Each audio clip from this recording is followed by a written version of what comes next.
Hello hello.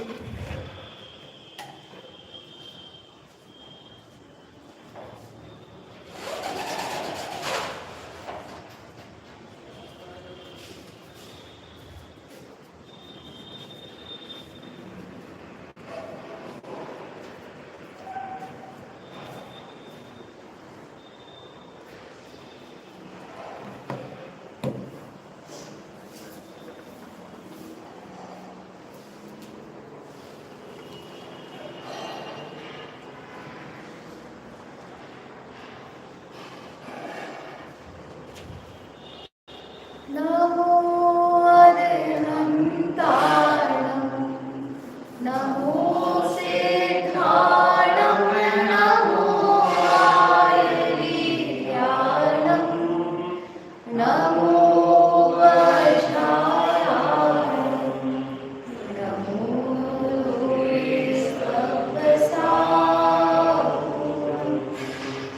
नत्वा जिनेन्द्रं गतसर्वदोषं सर्वज्ञदेवं हितदर्शकं च श्रीजैनसिद्धान्तप्रवेशिकेयं विरचिते स्वल्पधियां हिताय द्रव्यगुणपरिरायकां जो नित्यो वेद्यां शीघ्रमिले सम्यक् पावे पद निर्वाण।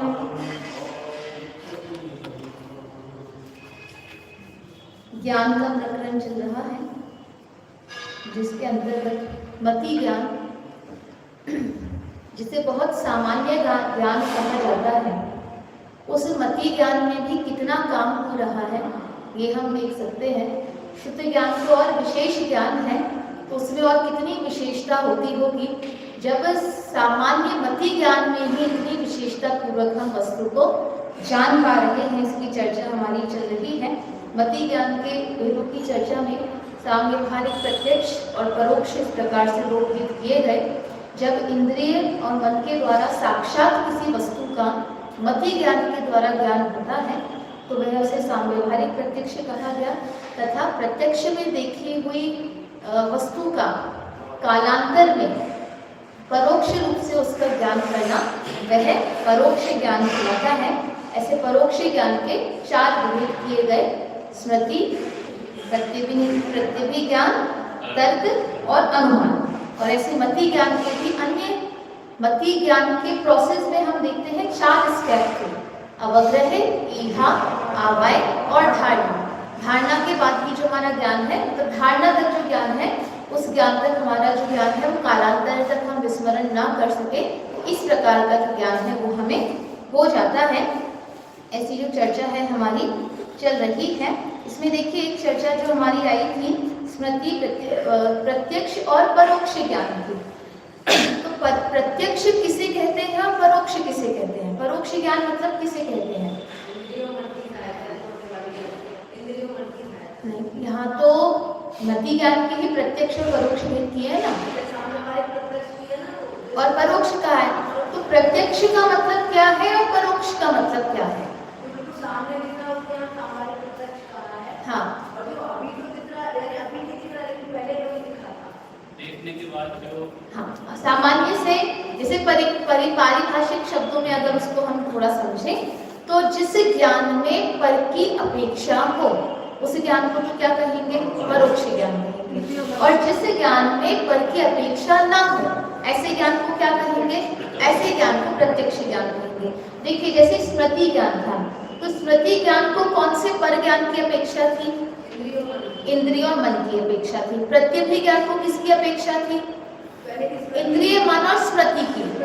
हाँ, स्मृति की। तर्क को किसकी अपेक्षा थी? प्रत्यभिज्ञान की। अनुमान को किसकी अपेक्षा थी? तर्क की।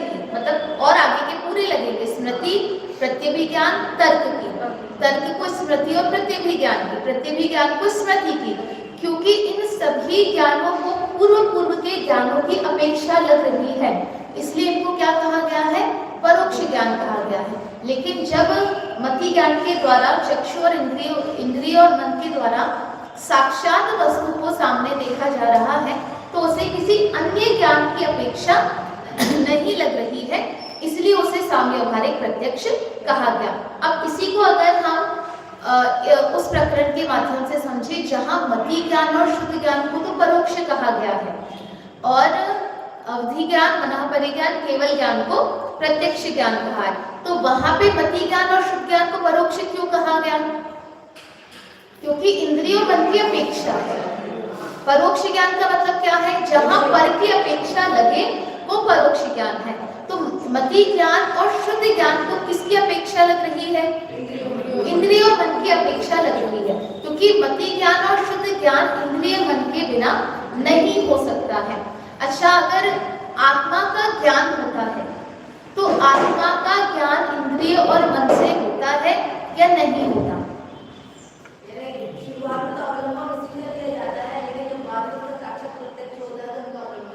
हाँ, मतलब आत्मा का जो आत्मज्ञान है, आत्मज्ञान पांचों ज्ञान में से कौन से ज्ञान के अंतर्गत आएगा? चाची आप मन बताना।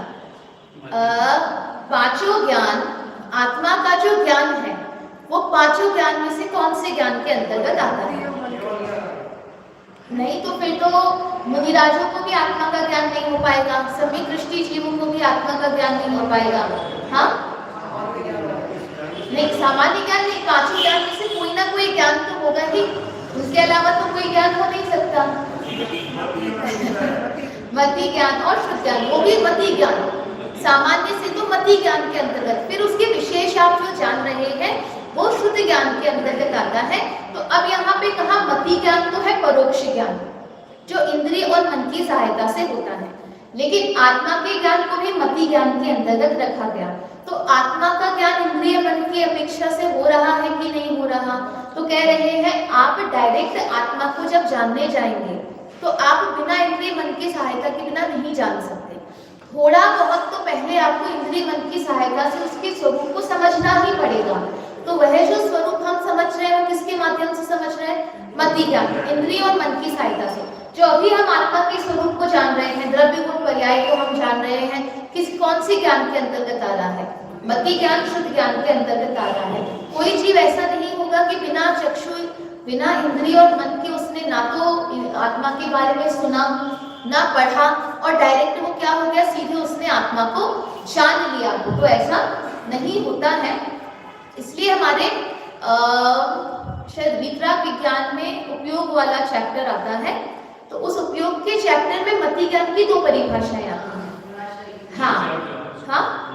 हाँ, दो प्रकार की परिभाषा आती है। एक तो सामान्य परिभाषा क्या आती है? इंद्रिय और मन की सहायता से होने वाले आत्मा के ज्ञान को मति ज्ञान कहते हैं। और दूसरी परिभाषा क्या आती है? पराश्रय की बुद्धि छोड़कर स्वसन्मुखता से प्रकट होने वाले निज आत्मा के ज्ञान को मति ज्ञान कहते हैं। पराश्रय की बुद्धि छोड़कर मतलब कौन है पराश्रय? इंद्रिय और मन, ठीक है। ये जो इंद्रिय मन है इसके आश्रय मति ज्ञान को हर पदार्थ को जानने के लिए इंद्रिय मन की सहायता लेनी पड़ेगी, आवश्यक नहीं है। क्योंकि अगर इंद्रिय और मन की सहायता बिना मति ज्ञान नहीं होगा तो फिर आत्मा का ज्ञान भी होना संभव नहीं है।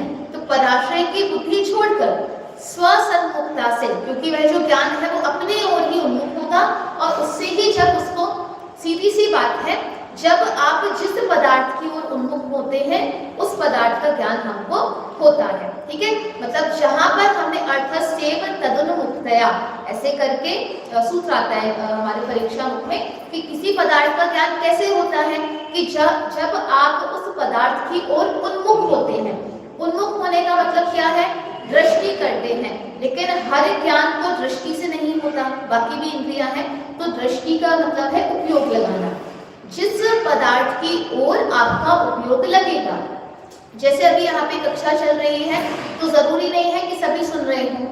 आपका उपयोग जहाँ होगा, आपका ज्ञान जहाँ होगा वही आपको समझ में आ रहा होगा। इसका मतलब आपको किसका ज्ञान हो रहा है? जहाँ आपका उपयोग है, जहाँ आप उन्मुख हैं, जहाँ आप जो कहेंगे दृष्टि कर रहे हैं सभी इंद्रियों की अपेक्षा से। तो जिस ओर दृष्टि करेंगे उस ओर का ज्ञान हमें होता है, जिस ओर उपयोग लगाएंगे उस ओर का, उस पदार्थ का ज्ञान हमें होता है। तो अगर हमें पदार्थों को जानना है तो पर पदार्थों को जानने के लिए तो चक्षु, इंद्रिय और मन की सहायता जानेंगे। लेकिन अगर हमें आत्मा को जानना है तो स्वोन्मुख हमें होना पड़ेगा, अपनी आत्मा की ओर उन्मुख होना पड़ेगा।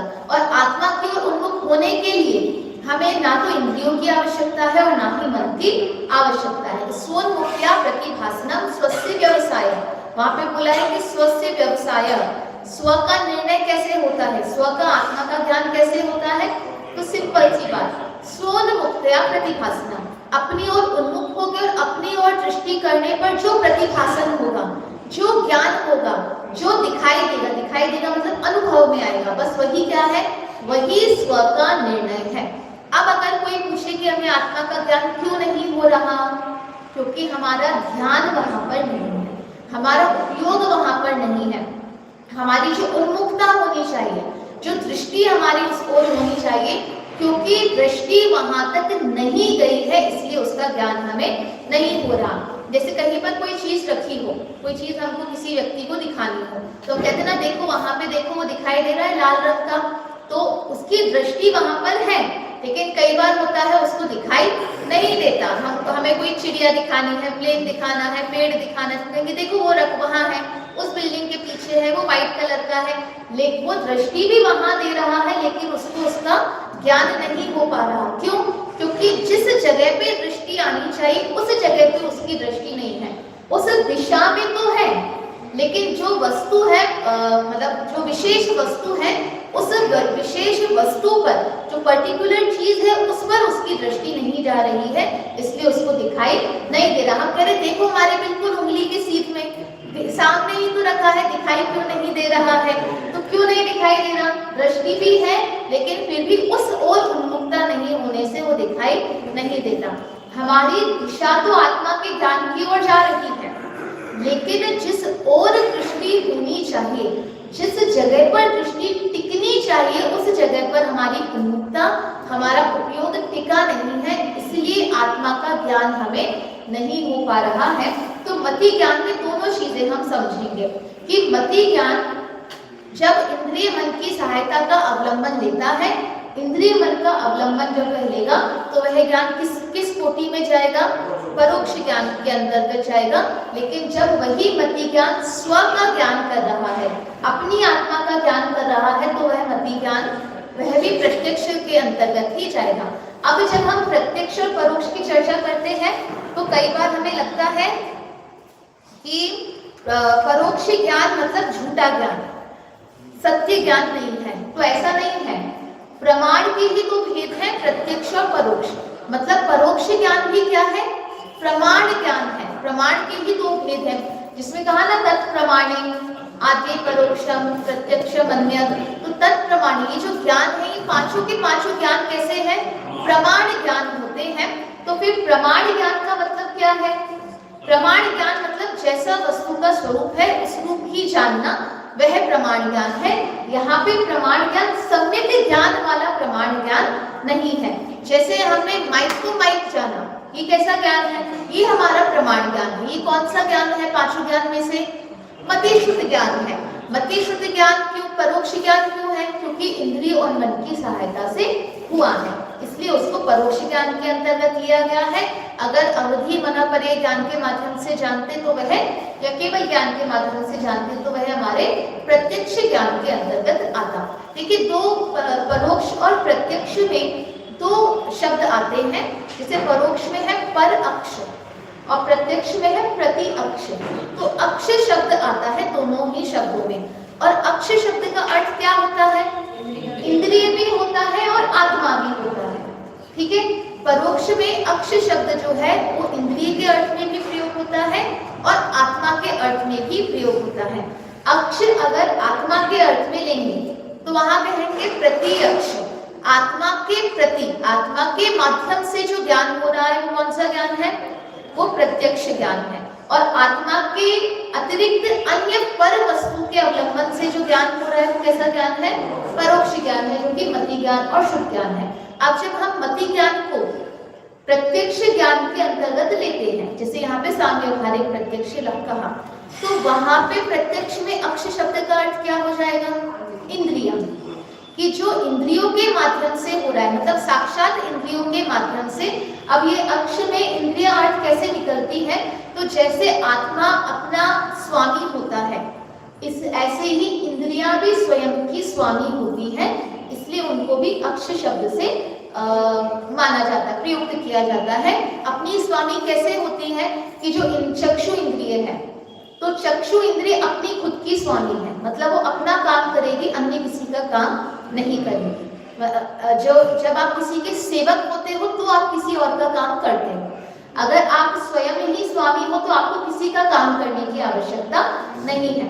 तो इंद्रिया मात्र अपना काम करेगी, किसी अन्य का नहीं करेगी। किसी अन्य मतलब किसी अन्य इंद्रिय का, वो मात्र देखने का काम करेगी, वो अन्य किसी और इंद्रिय का काम वह नहीं करेगी। स्पर्शन इंद्रिय मात्र स्पर्श का ज्ञान करेगी, अन्य किसी इंद्रिय का जो काम है, उसका जो विषय है, उसका ज्ञान कराने में वो काम नहीं करेगी। तो क्योंकि इंद्रियां भी स्वयं की स्वामी है, इंद्र शब्द आता है ना, इंद्रियों में जो इंद्र शब्द, इंद्र का मतलब ही क्या है, वो स्वयं की इंद्र है, स्वयं की स्वामी है, इसलिए उनको इंद्रिय भी कहा जाता है कि वह अपना ही काम करती है, अन्य किसी का कार्य में नहीं करती। तो जब हम साक्षात अपनी आंखों से, अन्य इंद्रियों के माध्यम से, मन के माध्यम से जान रहे हैं, तो प्रत्यक्ष इन अक्षों के माध्यम से, इंद्रियों के माध्यम से जान रहे हैं तो प्रत्यक्ष, और जब इंद्रिय मन की सहायता के बिना जान रहे हैं तो इंद्रिय मन की सहायता के बिना कैसे जाना जाता है।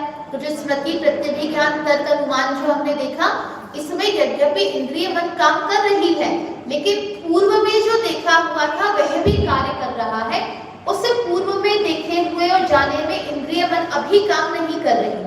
जो पहले आपने छोटे बच्चे को देखा था, अभी आप देख सकते हैं क्या उसे, कि नहीं देख सकते, लेकिन वो कहाँ पर है आपके, हाँ, धारणा ज्ञान में है, स्मृति ज्ञान में है। तो आपकी इंद्रिय मन वहां पे काम नहीं कर रही, वहां पे स्मृति ज्ञान काम कर रहा है। फिर वो स्मृति ज्ञान जोड़ रूप बन के प्रतिभि ज्ञान इत्यादि जो ज्ञान है वो हमारे बनते जाते हैं। तो ये हमें समझना पड़ेगा कि कहाँ पर मति ज्ञान, शुद्ध ज्ञान को प्रत्यक्ष कहा गया है और कहाँ पर उसको परोक्ष रूप से कहा गया है। ठीक है, फिर हमने अवग्रह, ईहा, आवाय, धारणा, इसकी चर्चा हमने की थी कि किस तरीके से ये चारों जो ज्ञान है, चारों ज्ञान एक एक स्टेप आगे बढ़ते बढ़ते मति ज्ञान को पूर्ण कर दे, मतलब किसी वस्तु के ज्ञान को कालांतर में नहीं भूलने रूप बनाने के लिए धारणा ज्ञान तक हमें पहुंचना पड़ता है। सारे ज्ञान धारणा ज्ञान तक पहुंचते हैं क्या? नहीं पहुंचते। कोई अवग्रह होकर रह जाता है, कोई ईहा तक, कोई आवाय तक, और कुछ ज्ञान धारणा तक भी पहुंच सकते हैं। धारणा होकर भी किसी ज्ञान को हम विस्मृत कर सकते हैं। आवश्यक नहीं है कि जो धारणा में आ गया है वो सदैव ही हमारी धारणा में बना ही रहे।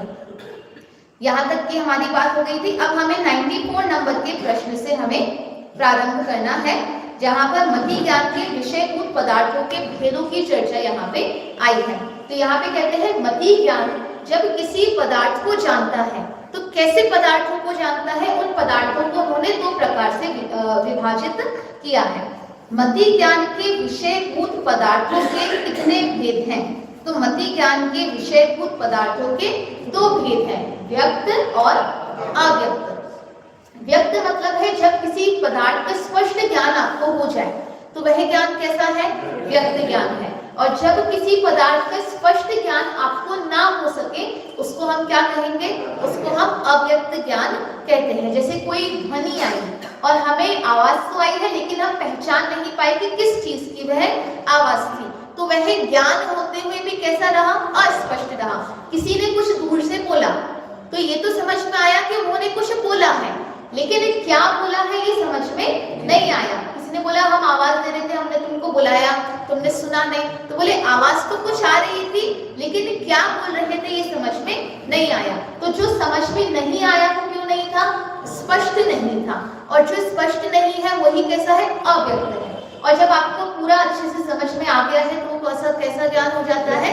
वो व्यक्त ज्ञान हो जाता है। जैसे हमें किसी चीज ने छुआ है ना, या फिर हम कहते हैं हम कपड़ा देखने जाते हैं तो हमने कपड़ा देखा तो हम कहते हैं ना हमें एकदम समझ, किसी ने हमारे हाथ में दिया और ले लिया और हमसे पूछा बताओ कैसा था, अच्छा है कि नहीं है, तो हम बोलेंगे भाई समझ में ही नहीं आया, इतने में तो तुमने हाथ से ले ही लिया।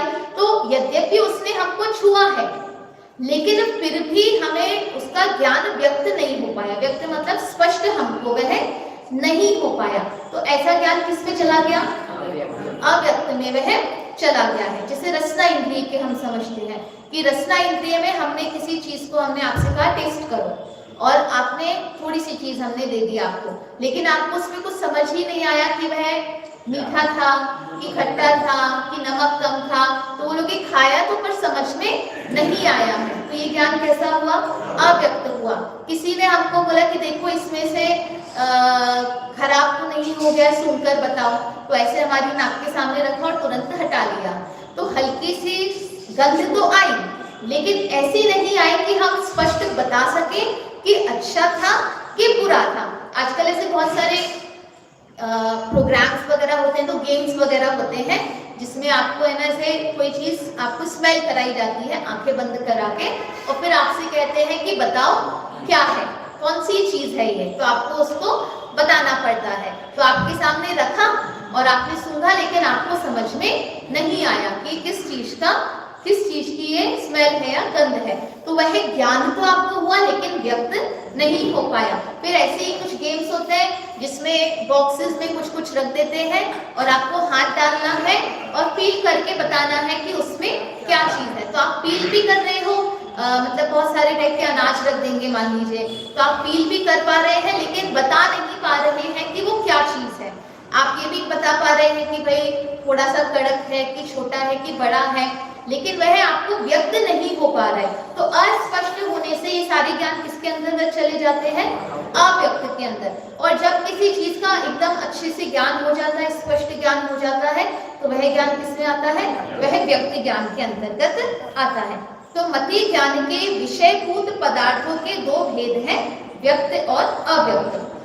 क्या अवग्रहादि ज्ञान दोनों ही प्रकार के पदार्थों का होता है? यहाँ कह रहे हैं अवग्रह, ईहा, आवाय, धारणा, ये चारों ज्ञान व्यक्त पदार्थों के और अव्यक्त पदार्थों के दोनों के ही होते हैं क्या? तो उत्तर देखिए, व्यक्त पदार्थों के अवग्रहादि चारों ही ज्ञान होते हैं, परंतु अव्यक्त पदार्थों का सिर्फ अवग्रह ही होता है।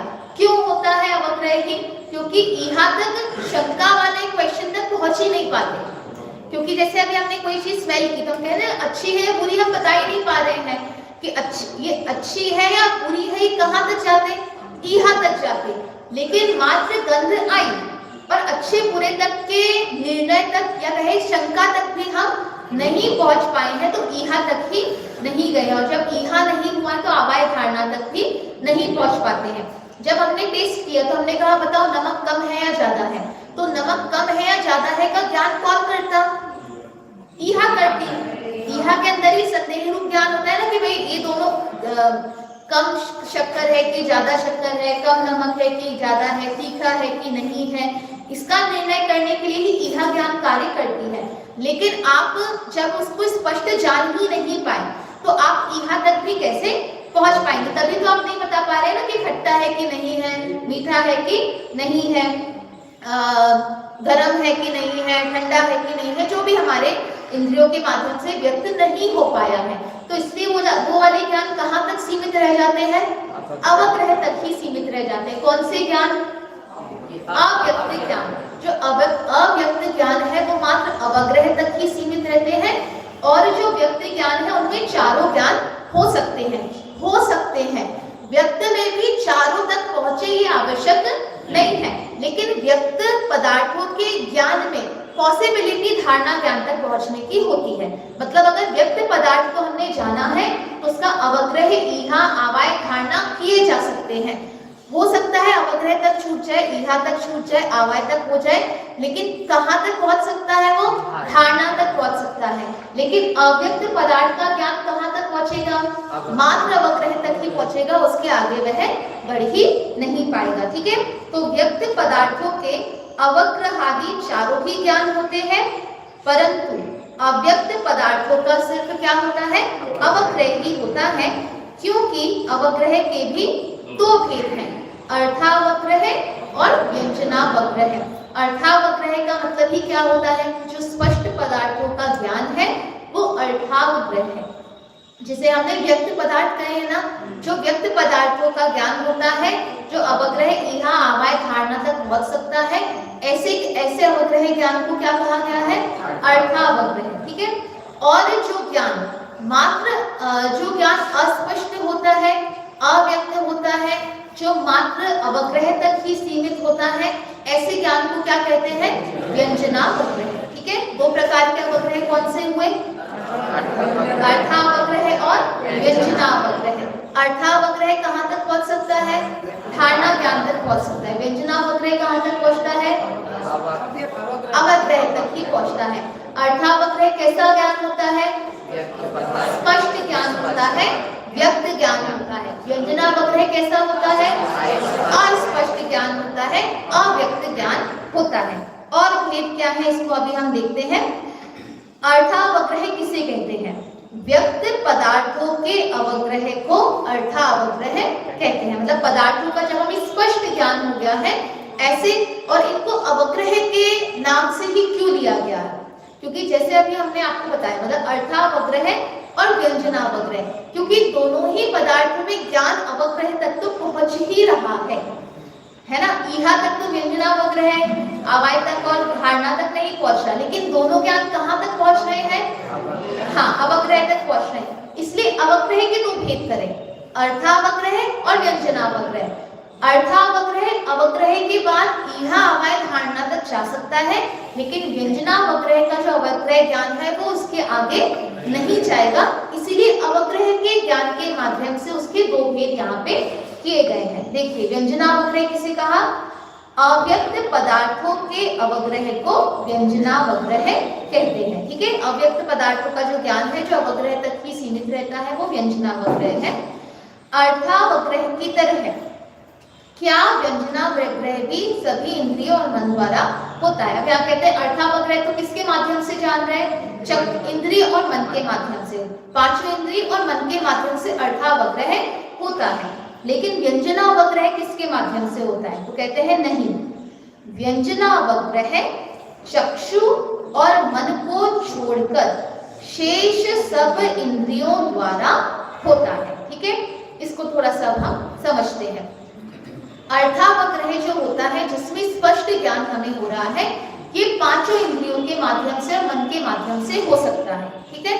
लेकिन व्यंजनावग्रह जो अस्पष्ट है और अव्यक्त है वो मात्र स्पर्शन, रसना, घ्राण और कर्ण से ही होगा। तो ये डिफरेंस क्यों है इसको हम समझते हैं। क्योंकि ये जो चार इंद्रियां हैं, ये चारों इंद्रियां पदार्थों को, जिसे हम कहते हैं सन्निकर्ष वर्ड भी आता है, यहाँ कहेंगे स्पर्श करके। हाँ, प्राप्यकारी शब्द भी प्रयोग कर सकते हैं। और ग्रंथों में तो ऐसे शब्द आता है भिड़कर लिखा रहता है कि ये जो चारों इंद्रियां हैं ये कैसे जानती है? पदार्थों से भिड़कर जानती है। भिड़कर मतलब उसको स्पर्श करके, उनको प्राप्त करके वो जानती है। कैसे जानती है? अगर हमें देखना है कि यह ठंडा है कि अभी भी बहुत ठंडा हो रहा है, अगर हमें जानना है कि ठंडा है कि नहीं है, तो कैसे जानेंगे? छू कर ही हम जान सकते हैं, बिना छुए हम नहीं जान सकते हैं। हल्का है, भारी है, रूखा है, चिकना है, ये जानने के लिए हमें क्या करना पड़ेगा? छूना पड़ेगा।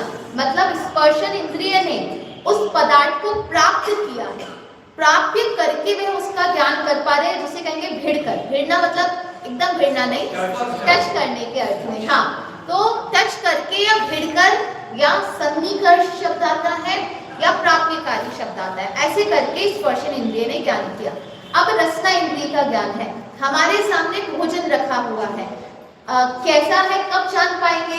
जब वो रसना इंद्रिय को स्पर्श करेगी। बिना स्पर्श किए हमें उसका ज्ञान नहीं हो सकता है। फिर आता है स्पर्श रसना घ्राण।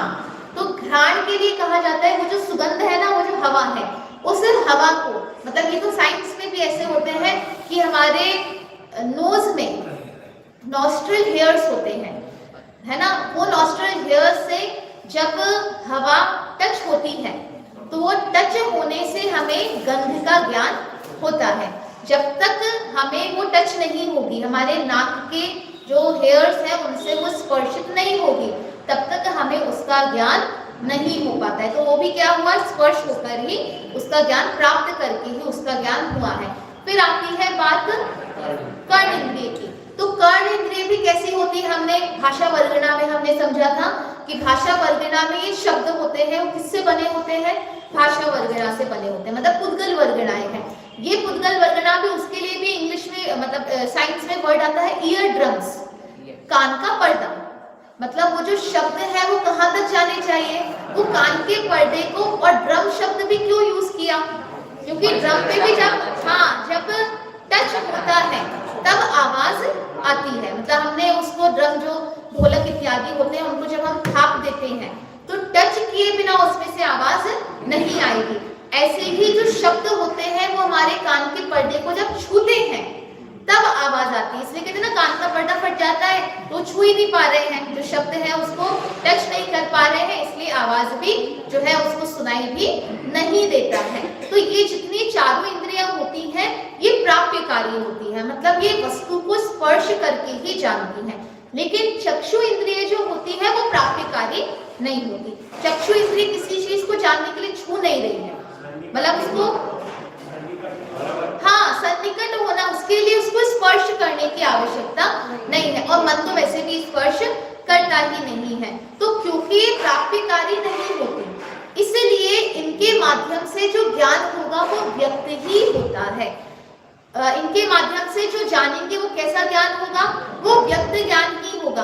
क्यों? क्योंकि इसको तो हमने छुआ, लेकिन किसी ने जल्दी से हटा दिया तो हम उसका ज्ञान नहीं कर पाए। किसी ने, अब कहेंगे कि कोई चीज हमारे सामने आई और हमने तो देख ही नहीं पाया और चला गया, लेकिन फिर भी जो ज्ञान हुआ था वो कैसा था, कागज था, उस पे कुछ लिखा था, इतना स्पष्ट ज्ञान उसमें हमें अवश्य होता है। तो क्योंकि चक्षु इंद्रिय और मन के माध्यम से वस्तु को प्राप्त करके नहीं जाना जाता है, इसलिए चक्षु इंद्रिय, चक्षु और मन से जो ज्ञान होता है वो कैसा ज्ञान होगा, वो स्पष्ट ज्ञान ही कहलाता है, वो व्यक्त ज्ञान ही कहलाता है। तो चक्षु इंद्रिय और मन से कौन सा अवग्रह होगा, अर्थावग्रह ही होगा।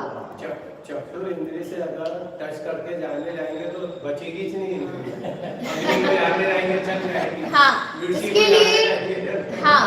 इसके लिए एक उदाहरण आता है, न्याय दीपिका में उदाहरण आता है इसका, कि अगर चक्षु इंद्रियों से टच करके जानते तो हम सूर्य को कैसे जान पा रहे हैं, हम चंद्रमा को कैसे जान पा रहे हैं। और उधर कहते हैं कि जब हम चंद्रमा को देख रहे हैं तो चंद्रमा को देखते हुए आगे के जो पेड़ इत्यादि है वो भी हमको दिखाई दे रहे हैं।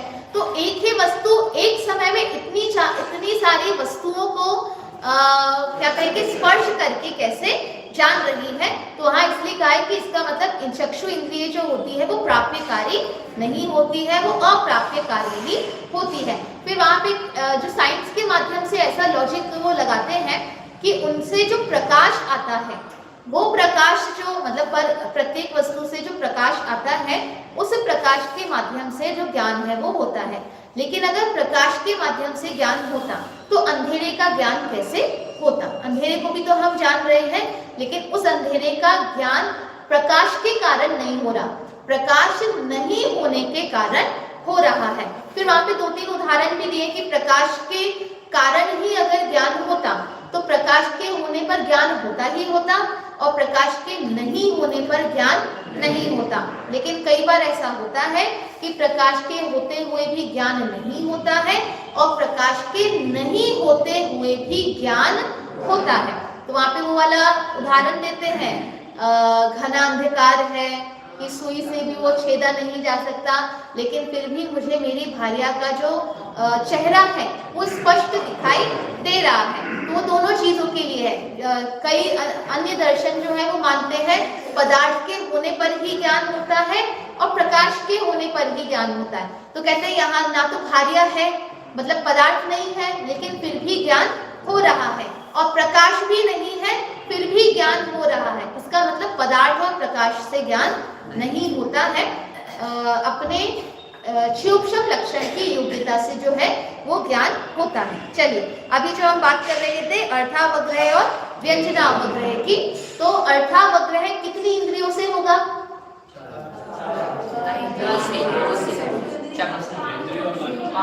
5 इंद्रियों मन से। अर्थावग्रह तो सभी इंद्रियों मन से होगा, क्योंकि बाकी सब इंद्रियां तो धारणा तक भी पहुंच सकती हैं, उनसे व्यक्त भी हो सकता है, अव्यक्त भी हो सकता है। लेकिन व्यंजनावग्रह किससे होगा? 4 इंद्रिय से, स्पर्शन, रसना, घ्राण और कर्म। क्योंकि चक्षु इंद्रिय और मन के द्वारा अव्यक्त पदार्थों का ज्ञान नहीं होता है, उनसे मात्र व्यक्त पदार्थों का ही ज्ञान होता है। अब हम इसको वापस जो हमने अंतर देखा था ना वो समझते हैं। अर्थावग्रह कहाँ तक पहुंच सकता है? धारणा ज्ञान। व्यंजनावग्रह कहाँ तक पहुंचेगा? अवग्रह तक। अर्थावग्रह कितनी इंद्रियों से होगा? 5 इंद्रिय मन, 5 इंद्रियों मन से होगा। व्यंजनावग्रह किससे होगा? मात्र 4 इंद्रियों के माध्यम से ही होगा। अर्थावग्रह कैसा ज्ञान है? स्पष्ट ज्ञान है, व्यक्त ज्ञान है। व्यंजनावग्रह कैसा ज्ञान है? अस्पष्ट ज्ञान है, अव्यक्त ज्ञान वह होता है। ठीक है, तो यहाँ पे बस यही बताया गया है कि व्यंजनावग्रह चक्षु और मन को छोड़कर शेष सब इंद्रियों द्वारा होता है। अब यहाँ कह रहे हैं व्यक्त और अव्यक्त पदार्थों के कितने भेद होते हैं। मतलब हम वस्तुओं को जानते हैं तो कितने प्रकार की वस्तुओं को जानते हैं? तो कहते हैं 12 प्रकार के उनके भेद किए गए हैं। उनको 12 प्रकार की कैटेगरी में डाला गया है। देखिए पढ़ते हैं। व्यक्त और अव्यक्त पदार्थों के 12 भेद 6 जोड़ों में है। मतलब 6 जोड़ियां हैं तो 12 भेद बनते हैं। पढ़ते हैं। बहु, एक, बहुविध, एकविध, क्षिप्र, अक्षिप्र, अनिश्चित, निःसृत, अनुक्त, उक्त, ध्रुव और अध्रुव। हाँ चलिए, नीचे भी उसके वो अर्थ लिखे हैं। ये हमारे आपने तत्वार सूत्र में सूत्र जो आया है, बहु, बहुविध, क्षिप्राणि, श्रुतानुक्त, ध्रुवाणा, सेत्राणा।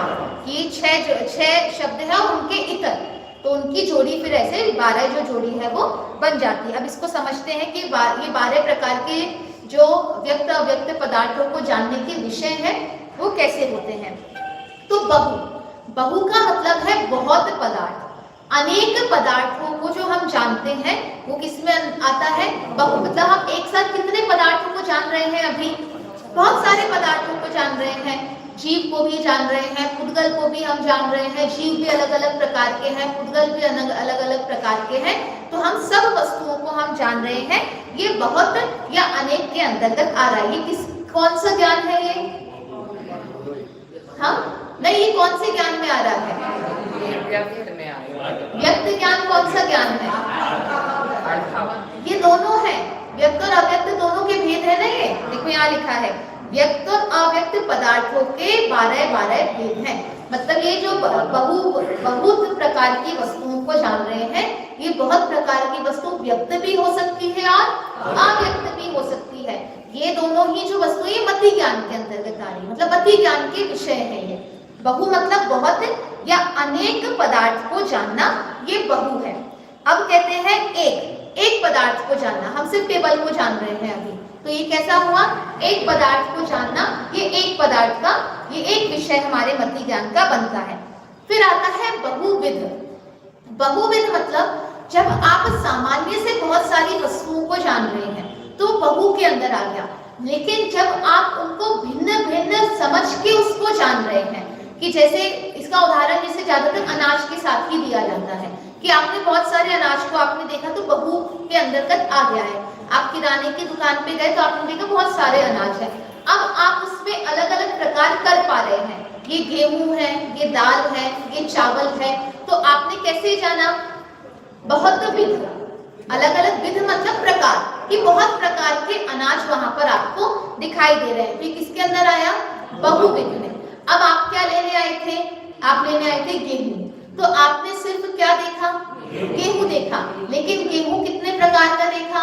4-5 रेट का देखा। ठीक है, तो एक विध, एक ही वस्तु की विविधता, एक ही वस्तु के प्रकार, कि एक ही गेहूं के 4 प्रकार हमने देख लिए। ये इतने रुपए किलो वाला, ये इतने रुपए किलो वाला, ये यहाँ का, ये वहां का। तो वस्तु तो एक ही देखी है, लेकिन उसी वस्तु के प्रकार आपने अलग अलग देखे हैं। तो ये कौन सा हुआ? ये एक विध हो गया। फिर आता है क्षिप्र। जब कोई तेज गति से किसी पदार्थ को हम जानते हैं तो किसमें आ जाता है? क्षिप्र के अंतर्गत वह आ जाता है। कभी कोई बहुत तेजी से बोले तो हमें उसका ज्ञान हो गया। कोई चीज वस्तु बहुत तेजी से हमारे सामने से चली जाए तो हमें उसका ज्ञान हुआ। कोई हवा बहुत तेजी से पास हो जाए तो ठंडी थी कि गर्म थी, इसका ज्ञान हमें हो गया है। तो जब कोई तेज गति वाले पदार्थ का ज्ञान हमें होता है तो उसे क्या कहते हैं? क्षिप्र कहते हैं। फिर आता है अक्षिप्र, स्लो मोशन। मंद गति वाले पदार्थ का भी ज्ञान अगर हमें हो जाए तो उसे क्या कहेंगे?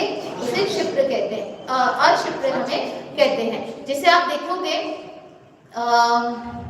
जब बहुत कोई चींटी हो या बहुत छोटा सा जीव हो, वो धीरे धीरे धीरे धीरे चल रहा हो तो हमें कई बार उसका ज्ञान नहीं होता और कई बार उसका ज्ञान हो जाता है। मतलब वो धीरे धीरे चल रहा है तो भी हमें उसका ज्ञान हो गया है, तो वो कैसा है? अक्षिप्र है। और कभी एक चूहा बहुत तेजी से निकल गया सामने से, लेकिन फिर भी हमें समझ में आ गया कि क्या निकला है? चूहा निकला है, तो वो क्षिप्र के अंतर्गत वह आ जाता है। फिर आता है अनिश्चित, आंशिक दिखने वाले पदार्थ। जैसे मान लीजिए बहुत सारे लोग हों और बहुत सारे लोगों में अब पीछे के लोग नहीं दिख रहे, लेकिन किसी की थोड़ी सी आंख दिख गई, किसी के थोड़े से बाल दिख गए, उतना ही देख के हम समझ गए कि ये कौन था। उदाहरण जैसे आते हैं कि पानी के अंदर वो है, हाथी है और उसकी थोड़ी सी सूंड बाहर निकली है, तो उतनी सी सूंड देखकर हमें पूरे हाथी का ज्ञान हमें हो गया। तो वो था अनिश्चित। आंशिक दिखने वाले पदार्थ में भी पूरे पदार्थ का ज्ञान हमें हो जाना, वो अनिश्चित के अंदर आता है। और निश्चित मतलब पूर्ण दिख रहा है हमें हाथी और पूरे हाथी का हमें ज्ञान हो गया है, वो निश्चित के अंतर्गत आता है। अनुक्त, जो नहीं कहा गया, नहीं कहने पर भी उसका ज्ञान हमें हो जाना। जैसे छोटे बच्चे होते हैं तो छोटे बच्चे कहीं गए, बाहर गए, कुछ गए, तो उनकी मम्मी ने उन्हें मुंह से तो नहीं बोला, आंख दिखा दी है ना, उंगली हिला दी, तो कहा तो नहीं है लेकिन फिर भी वे समझ गए हैं, बिना कहे भी वे समझ गए हैं कि ये काम हमको नहीं करना है। तो बिना कहे हुए भी पदार्थ का ज्ञान हो जाना। ये जैसे हम जो इशारे में समझा देते हैं, कह देते हैं और सामने वाले को ज्ञान पूरा हो जाता है तो उसे अनुक्त के अंतर्गत आता है। और फिर उक्त करके, कह के ये नहीं करना, वहां जाना है, ऐसा करना है, जो भी कहा कहने के बाद, जैसे अभी बाहर से दर्शन करते हैं तो किसी ने देखा और समझ गया कि भाई कुछ ना कुछ हुआ है, इसलिए तो कहा तो नहीं है, और किसी को नहीं आया समझ में तो उनको बताना पड़ा, या किसी ने पूछा भाई क्या हुआ है तो उनको कहकर समझाया गया, तो उक्त के अंतर्गत आ गया। और जहां बिना कहे ही समझ में आ जाए वो किसके अंतर्गत आया? वो उक्त के अंतर्गत आता है। फिर आता है ध्रुव। स्थिर पदार्थों का जो ज्ञान है वो कैसा है? ध्रुव है। जैसे ये खड़ा हुआ है ना, स्थिर है और इसका ज्ञान हम कर पा रहे हैं, ये ध्रुव है। और वो जो लाइट है वो देखो बंद हो रही है, चालू हो रही है, वो अध्रुव है, स्थिर नहीं है, तो भी हमें उसका ज्ञान हो रहा है। तो अध्रुव का भी ज्ञान करने में मति ज्ञान सक्षम है और ध्रुव वस्तु का ज्ञान करने भी मति ज्ञान जो है वो सक्षम है। तो ये 12 प्रकार के विषय बनते हैं। जो ज्ञान के जो विषय है, मति ज्ञान के विषय क्या क्या बन सकते हैं? ये 12 प्रकार के पदार्थ, 12 प्रकार के पदार्थों को जो है मति ज्ञान अपना विषय बना सकता है।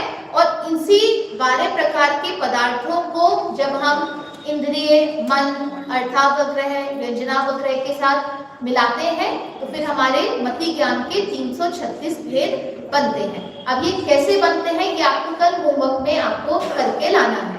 मैंने वैसे तो आपको बता ही दिया है, इंद्रियां, फिर अर्थावग्रह और व्यंजनावग्रह, और ये 12 प्रकार के जोड़े, इनको जब हम आपस में गुणा करते हैं तो हमको 336 भेद बनते हैं। लेकिन कैसे बनते हैं ये आपको कल मेरे को मतलब थोड़ी सी मेहनत आप खोलेंगे ना, तो आपको क्योंकि तत्वार्थ सूत्र इत्यादि में मिलेगा तो वहां पे आपको ये प्रकरण भी आगे पीछे पढ़ने में आ जाएगा कि व्यंजनावग्रह क्या है, अर्थावग्रह, पूरा उसी में से ही ये प्रकरण लिया गया है।